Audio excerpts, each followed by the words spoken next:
I think the first thing one of the most important things for me is that we're here at the Fungi Festival, right? So the focus is on fungi, and what we do is work with soil. So, people thinking fungi and soil, right? Actually, our message is much bigger than that. We understand fungi as one part of the whole matrix, of the whole soil matrix.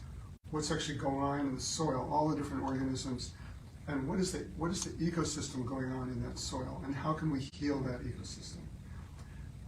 As it turns out, fungi has been, especially in agricultural soils, pretty much destroyed in many of them and wiped out to large degrees. So fungi is one of the main things that needs to be restored to soils. But I don't want to focus on fungi.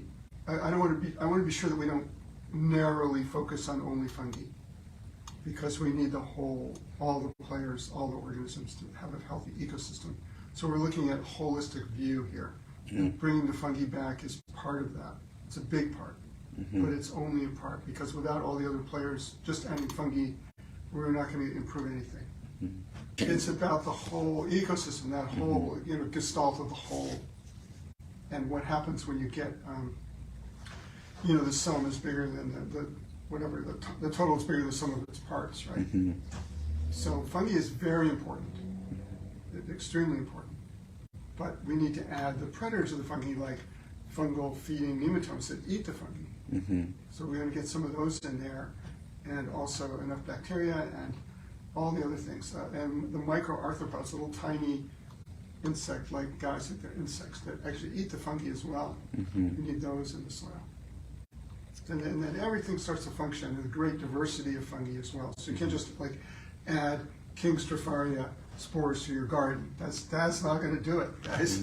We're looking at 25,000 species of fungi, great diversity ideally. So I really want to get that across. Americans especially, we tend to focus on the current thing. As goji berries or cannabis or psilocybin, whatever it is. Currently, we lock into that. But we're talking about this kind of holistic view. It doesn't lose sight of the diversity of phenomena and the sacredness of all phenomena.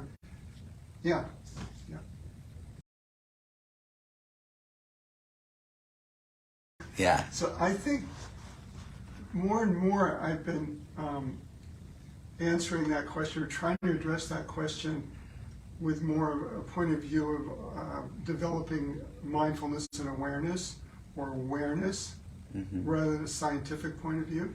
So we do this, this, and this. I think the first thing we need to do is open our minds and begin to think more holistically.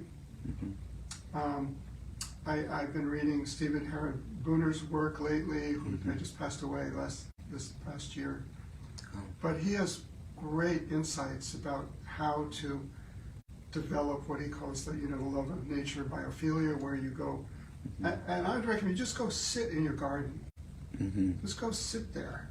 Don't meditate, don't do anything, keep your eyes open, don't have any agenda. Just sit with an open mind for 10 minutes a day. And don't try to observe, don't try to do anything. Just be there, and slowly your senses will start to open. We're not talking about doing exercise, just be in your garden 10 minutes a day.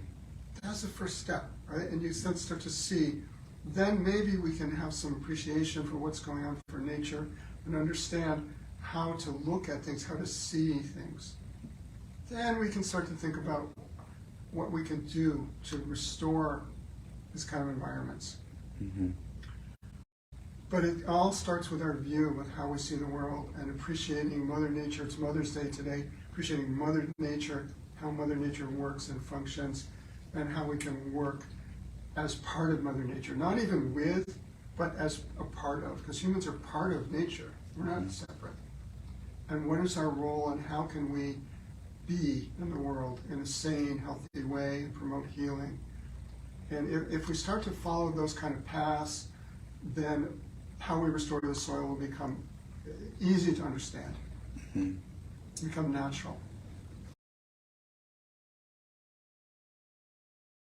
And for me, it comes down to, how do we know what we know, right? How is it that we know things? In the West, we're really very analytical, materialistic. We want to understand the science. Then how do you get from A to B? The cause and effect of things. Cause and effect, right? We would get here to there to there to there. But in the East and other cultures, it's much more about just being and letting wisdom occur, which isn't based on cause and effect. It's based on the knowingness of phenomena, without having a reference point of needing to know this or that and having scientific data to back up your knowledge. The knowingness, the wisdom, the self-existing knowing, and that can come from nature directly if you're open. You will know.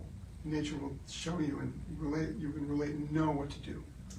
This is not easy to do, but I think the first step is knowing this is how we need to open up and perceive and be. And the way to get there is through our sense perceptions, because those are the gates. So if we have clear senses, not confused, clear, 5 senses. I mean, Goethe talked about this in Germany, the late 1700s. That all you need to be a great scientist were the 5 senses that are clear. Because the perceptions that we have are very limited these days. But look at the Aboriginals; they could perceive amazing things with their senses because they were so in tune with their environment. Like they would know by the presence of a certain insect in the soil. If they saw that insect, they would know that it's going to be a drought, whether it's going to rain. They could tell by the environment would give them. They would know what the weather is doing, the world is doing, what's going to happen in 1,000 years. With this kind of ability. And then we have the issue of science. How does scientific information fit into this, right? So I think when we have the wisdom, that's kind of baby wisdom developing, we're much more able to see what is a good science and what is corrupt science or what is faulty science, and what science is based on agenda and greed and manipulation, and what is science that's in service of wisdom. So that kind of science is really helpful. So if we're using scientific tools that enhance our wisdom and enhance our knowledge and our connection with Mother Nature, that's really good. But if we're using science to manipulate and to manipulate and kind of coerce and attack nature and dominate nature, that's not so good. So we'll be able to discriminate. When we have this wisdom, we can begin to discriminate the types of scientific information that we're perceiving in our world. Not just in soil, but all of it that's coming to us. Same with technology. I think it's really important. Because it gets addictive. Scientific data becomes addictive, so does technology. We think we got the truth. We go, who's paying for that scientific? One of our great inspirations, Rob and I lived in India 9 years, and we were living in a Tibetan community with lots of amazing people. And one of our great friends and kind of teachers was a guy named Lama Godi, who just passed away in 93 last year. And Lama Godi was a Mo master, so he would do the divinations of the Mo's, and he was quite an amazing yogi. But he had a wonderful quote that said, "I would rather be born in hell than be reborn as a rationalist." He was a magician. He did things that I'm not going to talk about, but he did things with the world that were beneficial and amazing from our point of view. But he said, he's rather be born in hell than a rationalist. He says a lot. Yeah. So we get locked into this rational view that we can't see. And everything's interdependent, interrelated. So how do we know what caused this or that? Really? We say, oh yeah, you put that seed in the ground, it caused that tree. Yeah, but what about the sun? What about the water?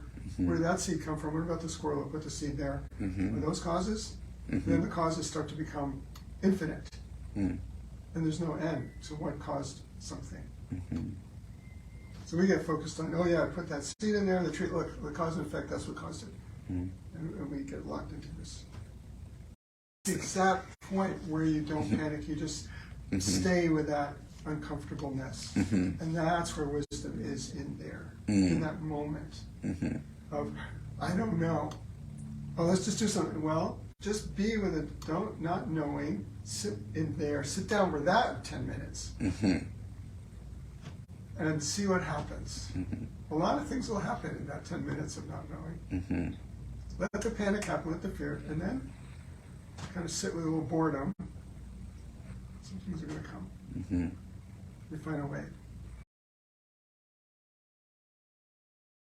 There's a lot of things you can do. Again, it depends so much on what your existing soil ecology is.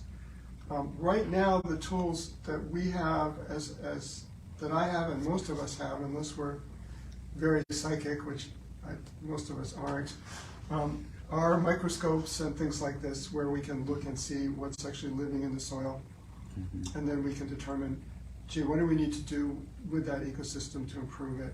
How bad is it? Did people put 20 years of commercial fertilizer in there? It's going to be a much harder job to restore that soil in a quick manner. If somebody's been growing organically for 10 years and their soil's just imbalanced, it's much easier to fix that soil. So the first thing we need to know is, what do we have? What's the ground, literally? And that determines everything. So it's hard to say. I can't say one fix for everyone. Generally, to grow more fungus, we want to add things like leaf mulch is a really good thing. Wood chips, not hardwood wood chips, not softwood, unless they're cured for a year. But again, if you're a permaculturist and you've had 20 years of great, really good work on your soil, you may have too much fungus if you want to grow cabbage. So again, it doesn't fit every situation. But generally, those are good things to do. Generally. And the best thing to do is inoculate your soil with compost that has all the right kind of microbes in it already. So you're adding that whole ecosystem into the soil repeatedly, small amounts, over 5-6 times a summer, and then once at the end of the year, quite more. That's the really good approach. And soak it in with water so microbes get down to the rhizosphere, get down to the plants. Then the plants can start feeding them, and that whole underground ecosystem can start growing and growing. But it takes a little time to get to a full-blown ecosystem. The message to the world is to always love your soil. Love your soil, your plants, and open your heart to that, and you'll figure out how to go forward.